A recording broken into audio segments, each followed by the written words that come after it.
Hello mga ka-Teacher Chris TV. Ngayon, simulan na natin ang isang banghay aralin sa Filipino 5. Sa mga hindi pa po nakapag-subscribe, subscribe na po at i-hit po ang like kung nagustuhan nyo po ang video po na ito. Maraming salamat po. So, ito po isang banghay aralin sa Filipino 5 na kung saan ginamit po ito during our lock session. So, pwede nyo rin pong i-copy yung mga ideas. So, ang tema po natin dito ay happy birthday. Yan, birthday party. So, unang bahagi po natin, layunin. So, may tatlong party po ito, A, B, at C. So, nakikita naman po yan sa milk at sa CG po. Ayan. So, nakapokus po tayo sa nilalaman. Ang nilalaman po nito ay kasarian ng pangalan. Ang pagpapahalaga po natin ay pagkakaisa at kooperasyon. Integrasyon nito ay musika at edukasyon sa pagpapakatao. So, ang kagamitang panturo nito ay landas sa wika, milk, pahina 162, curriculum guide, pahina 67. Ang code po nito ay F5WG1AE2.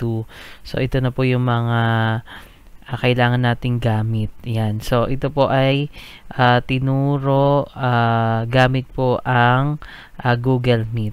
Yan. So, naaayon na po ito sa New Normal Education. So, ang ating pamamaraan, magsisimula tayo sa balik-aral. Okay, so ang ating balik-aral ay kailanan ng pangalan. So, tukuyin ang kailanan ng pangalan ng mga sumusunod na larawan. So, meron tayong isahan, dalawan, at maramihan. So, dito, nag-insert ako ng mga pictures na kung saan kilala ng mga bata. Yan, okay. Kaya, binlang ko na lang. So, nakadepende na lang sa inyo kung sino ang gusto nyong ilagay niya ng mga larawan.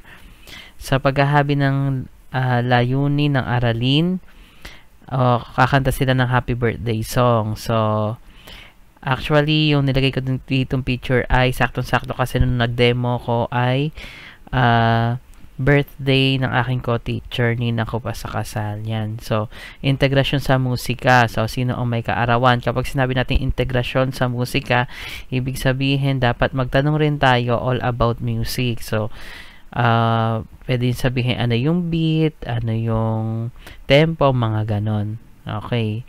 Tas short discussion lang. Sa pag-uugnay naman ng mga halimbawa sa bagong aralin, gagamit tayo ng chart. Okay. So, sa paggamit ng chart, ayan may ice cream. Yan. So, diba, bidang-bida sa birthday party ang ice cream. Okay, so, ang kaarawan ni May. So, yan. Ako lang sumulat ng kwento na yan. Pwede nyo rin gawing lokalisasyon to. Depende na lang sa inyo. After nyan, ipabasa ang mga salitang may salungguhit. Sunod nyan, pagdalaki ng bagong konsepto at paglalahad ng bagong mga kasanayan. So, sasagot sila ng mga katanungan batay sa kwento. Tapos, yung mga tanong nyo, pwede kayong magpasok ng mga HOTS question, yung may higher order thinking skills. After nyan, maglalaro sila ng think, pair, share. Paglalaro ng hanap, salita. Okay, hahanapin lang nila yung salita. Hayaan nyo silang madiscover yung aralin. Ayan. Kasarian, pangalan. Yan. O, after nyan, magkakaroon ulit ng hanap salita. Okay. So, ipahanap nyo muna dito. Kung wala, nakita nila panlalaki. Okay. Discussion na tungkol sa panlalaki. Magbibigay kayo ng halimbawa. After nyan, sila naman ang pagbigay nyo ng halimbawa. Okay. So, ito naman yung sa pambabae, sa ditiyak at walang kasarian. Diba madali lang talaga ang magturo talaga at gumawa ng lesson plan. So, depende na lang kay teacher kung paano nyo pagaganahin ang creativity. Okay, so sa pagtalakay ng bagong konsepto, hindi talaga mawawala ang cake.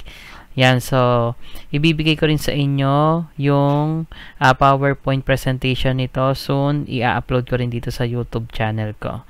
So, yan. Okay, makikita nyo yan kung paano ba yung effect nyan. So, maglalaro ng what's inside the cake. So, yan, madali lang yan. So, sa loob ng cake na iyan, may larawan, ibigay ang kasarian ng pangalan. Okay? Next, maglalaro naman ng bingo. So, laro-laro lang. Hayaan nyo yung bata talaga magkaroon ng interes sa aralin natin. Okay, so, gagamit lang tayo ng bingo. Kailangan natin ng bonilya. Okay, so sasagutin nila kung pambabae, panlalaki, ditiyak o walang kasarian. Sa paglalapat naman natin, meron tayong differentiated activities.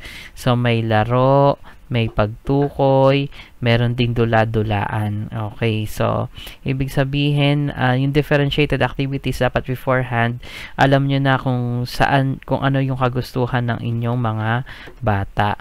Okay, so after niyang pagpapahalaga, yan integrasyon sa edukasyon sa pagpapakatao, konting questions lang, yan para mabilis. Paglalahat, tanungin lang kung ano yung topic nyo ngayon. At sa pagtataya, ayan, na-achieve naman natin objectives natin. Sabi, gamitin ng was ang mga sumusunod na salita na may iba't ibang kasarian ng pangalan sa pangungusap. So, yan, madali na yan. Okay. So, wag din kakalimutan ang karagdagang gawain. Okay, yung assignment. So, after nyan, yung mga tala, ilan ba yung yung mga percentage of scores ng mga bata. Okay, so wag din kakalimutan yung rubrics na gagamitin sa pagpupuntos para sa mga gawain. Ito, rubrics to para sa pangkatang gawain. Pwede rin magkaroon ng rubrics para sa dula-dulaan, kayo ng bahala. So, dito na po nagtatapos ang talakayan natin sa isang banghay aralin sa Pilipino. Sana po may nakuha po kayong technique, strategy, kung ano man po yung nakuha nyong ideas, pwede nyo pong i-copy. Maraming salamat po.